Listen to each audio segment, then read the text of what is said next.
दोस्तों, आज हम हमारे कान्हा जी के लिए इस तरह की ये कैजुअल वियर नाइट वियर बनाएंगे। गर्मी में पहनने के लिए ये नीचे का पजामा और ऊपर की इस तरह की हम टॉप बनाएंगे। ये हमने कॉटन से बनाया है और यही टॉप को हमने थोड़े बड़े साइज में सैटिन फैब्रिक से बनाया है इस तरह का, और ये सैटिन का ही पजामा बनाया है। उम्मीद है आपको पसंद आएगा। पजामा बनाने के लिए हम इस तरह का पजामा बनाएंगे। सबसे पहले ये पोंच लाइन हम नाप लेंगे और पजामे की लंबाई और कमर जितनी हमारी कान्हा जी की पोशाक की कमर है पजामे में उससे ढीली लेंगे। ठीक है कि डबल फैब्रिक है, डबल फैब्रिक को भी फिर से फोल्ड कर दिया है। 4 फोल्ड है इसमें, और यहाँ से इस साइड से हम नाप लेंगे और ऊपर से पोंच लाइन लगाएंगे।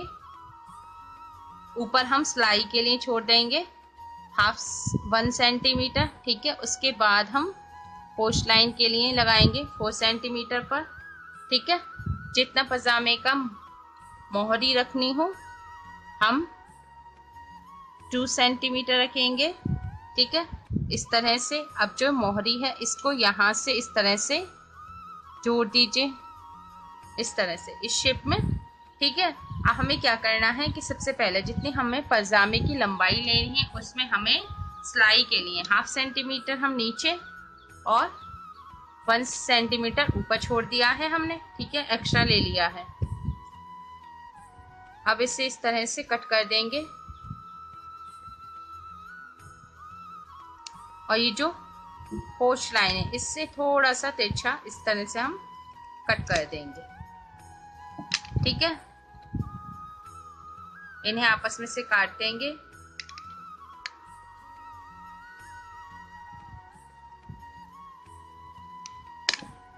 अभी 2 पीस बनकर तैयार हो गए हैं।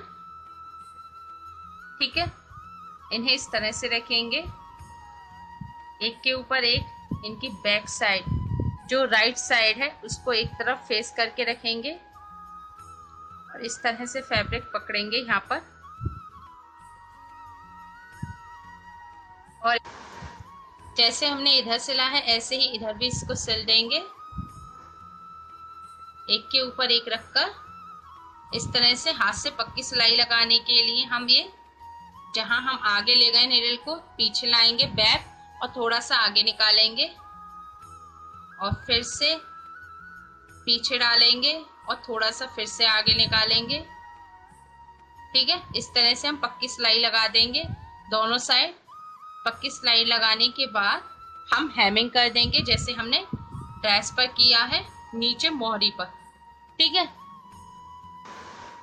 ये पजामे में हमने नीचे मोहरी पर हेमिंग कर दी, ऊपर बेल्ट पर यहाँ पर हेमिंग कर दी और बीच में से इन्हें दोनों पीसेस को जोड़कर फिर इस तरह से इस पर सिलाई लगा दी। ये हमने हाथ से पक्की सिलाई लगाई है। इस तरह से बैक ले जाना है हमें। निडल को थोड़ा आगे निकालेंगे, फिर से डालेंगे पीछे, फिर आगे। इस तरह से ये हम पजामे को पूरा सिल देंगे। ठीक है,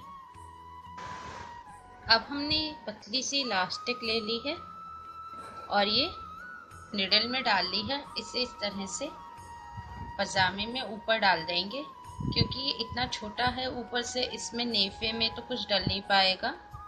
ठीक है, तो इसलिए हम ये ऊपर से इलास्टिक डाल देते हैं, पहनाने में भी आसान होता है।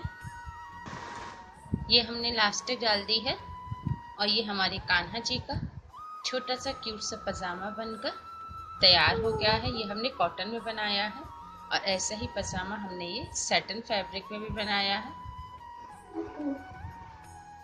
ये देखिए, इस तरह से ये गर्मी में आराम से हमारे कान्हा जी पहन सकते हैं।